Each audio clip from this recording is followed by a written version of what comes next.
Jornada espiritual para 40 madrugadas. Tema geral: a importância do Espírito Santo no tempo do fim.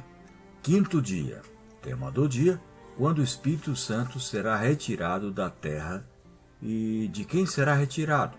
Aproximamo-nos a passos largos do momento em que Jesus dirá: tudo está feito.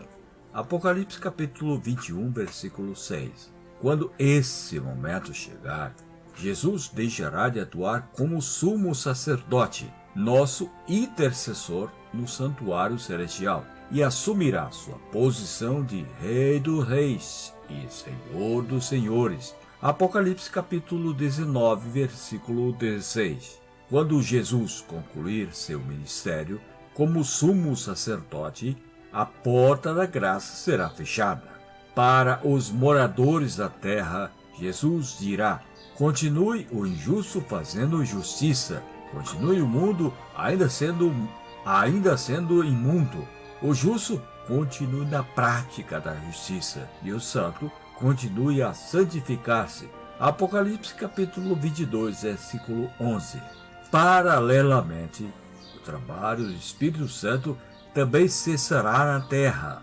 O trabalho do Espírito Santo na terra é convencer o homem do pecado, da justiça e do juízo, e refrear o mal. Uma vez que o ministério sumo sacerdotal de Cristo cessou, não faz nenhum sentido o Espírito Santo tentar convencer os perdidos. Os perdidos estarão na mesma condição do diabo e dos anjos maus, para os quais não há intercessor. Não faz nenhum sentido convencer o pecador de uma condição que não pode ser mudada. João capítulo 16, versículo 8. Nessa ocasião, ficará obsoleto o papel do Espírito Santo em favor dos pecadores. A Bíblia nos oferece um ponto de referência para nos ajudar na compreensão. Quando Jesus esteve aqui na terra, referindo-se a esse momento, ele disse: pois assim como foi nos dias de Noé, também será a vinda do Filho do Homem. Mateus capítulo 24, versículo 37. Vamos pensar nesse episódio citado por João como um ponto de referência.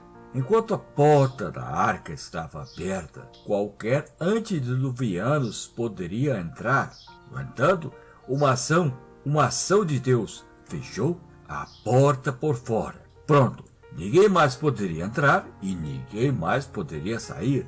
Gênesis capítulo 7, versículo 16. Aqueles que não atenderam ao apelo de Noé antes da porta da arca se fechar, não tiveram uma segunda oportunidade. O papel de converter os antediluvianos era do Espírito Santo, mas só Noé e sua família se deixaram convencer. Quando Deus fechou a porta da arca, o papel do Espírito Santo cessou em relação aos que estavam do lado de fora, mas não em relação aos que estavam do lado de dentro. De modo semelhante, quando Jesus concluir seu papel de intercessor, não restará nada mais que o Espírito Santo possa fazer pelo pecador. No entanto, assim como o Espírito Santo esteve com Noé e família na arca, estará também com os salvos na terra, enquanto eles esperam a volta de Jesus. Para esses salvos, selados pela graça divina, Jesus diz: continue na prática da justiça. Durante o período da grande tribulação, que se seguirá logo após o fechamento da porta da graça, os justos estarão seguros na companhia do Espírito Santo. Assim como não foi permitido ao diabo se aproximar de Noé e de sua família enquanto estavam dentro da arca, não será permitido ao diabo tocar nos filhos de Deus enquanto esperam a volta de Jesus. Apocalipse capítulo 13, versos 15 a 17 e capítulo 22, versos 11 e 2 Timóteo capítulo 2, versículo 7. O fechamento da porta da graça encontra perfeito paralelo com o fechamento da porta da arca. Foi por isso Jesus comparou esses dois momentos. Tudo que hoje é possível fazer para salvar os pecadores,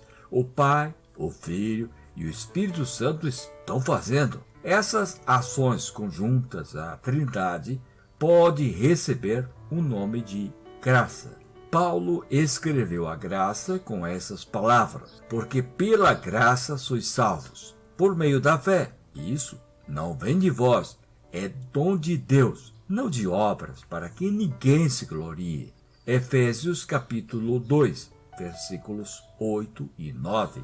Vou apresentar para vocês minha definição pessoal de graça. Graça é uma ação conjunta realizada pela Trindade para salvar os pecadores. Nessa ação conjunta, o Pai dá ao Filho, o Filho dá a vida, e o Espírito Santo nos convence a aceitar o que ambos deram. Todos nós reconhecemos que estamos diante de um momento profético. Felizmente, Cristo ainda está intercedendo por nós e o Espírito Santo ainda está tentando nos convencer. Logo, chegará o dia em que não haverá ninguém para interceder e ninguém para convencer. O que devemos fazer enquanto a porta da graça está aberta? Ouvir a voz do Espírito Santo para sermos salvos. Essa é a atitude mais sensata que existe. Quero deixar agora 4 conselhos finais.